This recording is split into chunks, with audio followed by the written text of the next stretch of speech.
Without local farms, it's impossible to make great beer. My name's Todd Boera. I'm co-founder and creative director at Fonta Flora Brewery in Nebo, North Carolina. I'm a brewer, I'm a farmer, I'm a baker, and overall, I'm just a guy who really loves beer.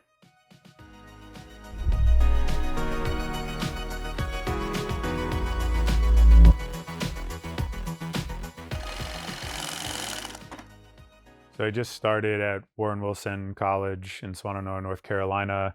Um, Recently brewed one of my first all grain batches of beer.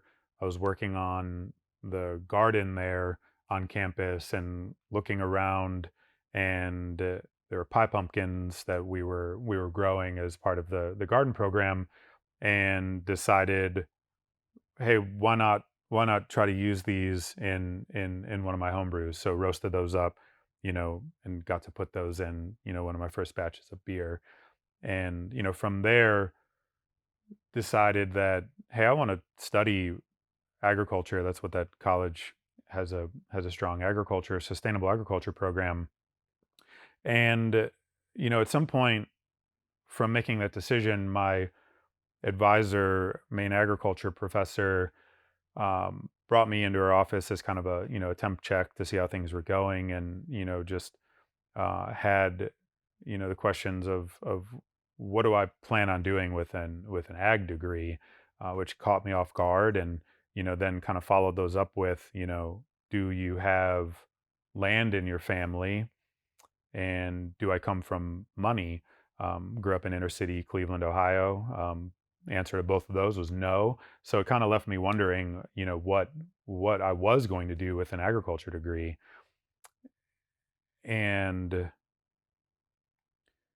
years later, starting Fonta Flora Brewery, that those questions were really, really formative in how I began to approach the beers that I was making.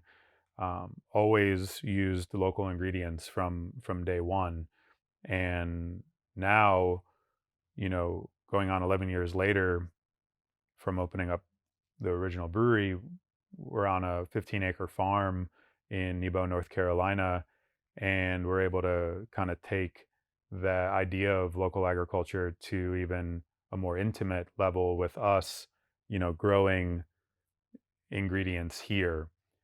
And the goal of that isn't necessarily to produce everything on our farm that goes into the beer. We will do that and we do that, but it's more of an educational and like connection piece for our customers. Same way where you go to a winery and you see the ingredients being grown where you're consuming the beverage. And our hope is that, a customer, maybe we didn't grow the ingredient, but a customer grabs something like, a pawpaw fruit, a beer with pawpaw fruit. We have a pawpaw orchard in the back of our property, to be able to have that beer and meander through the pawpaw orchard to see and touch, pawpaw. That's connection that has long been lost, that I'm trying to bring back into to beer. Years ago at the original brewery in downtown Morganton, I had an opportunity to brew beer with a variety of rye called Seashore Black, and absolutely fell in love with it. Totally different than, most brewers when they talk about rye. Spicy is what are the buzzword. One of the main buzzwords when talking about that grain.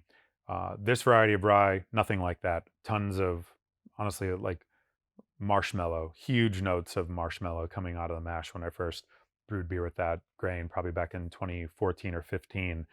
Then you couldn't find it for a while. It was, it kind of left. Those heritage grains, they're not as popular and easy to find. So I spent a long time searching for it, with no luck.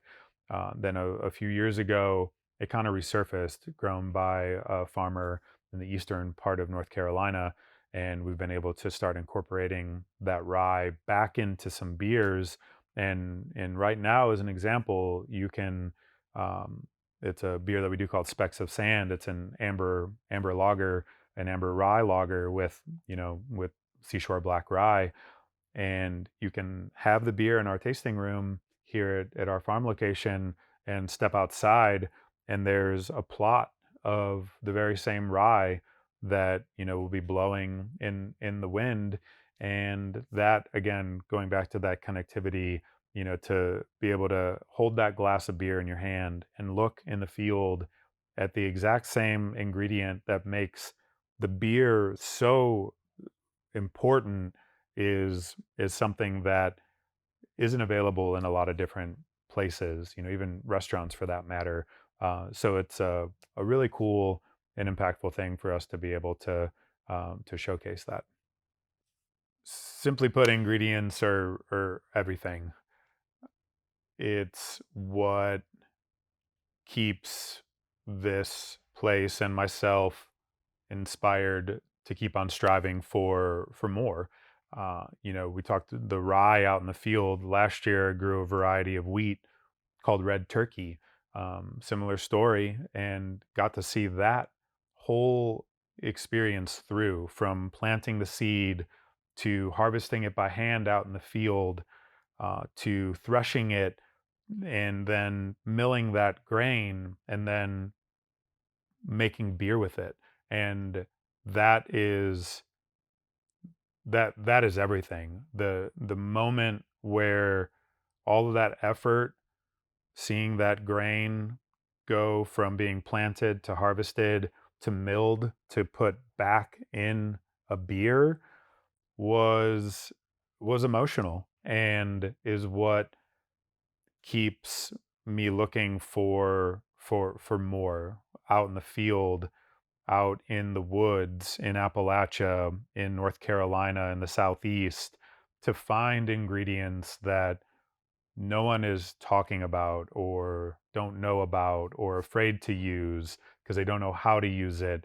Um, that is what keeps Fonta Flora Brewery and myself, look hungry, looking for more, thirsty. I mean, there's really an endless. We're 11 years in, still finding new ingredients to work with that we haven't before.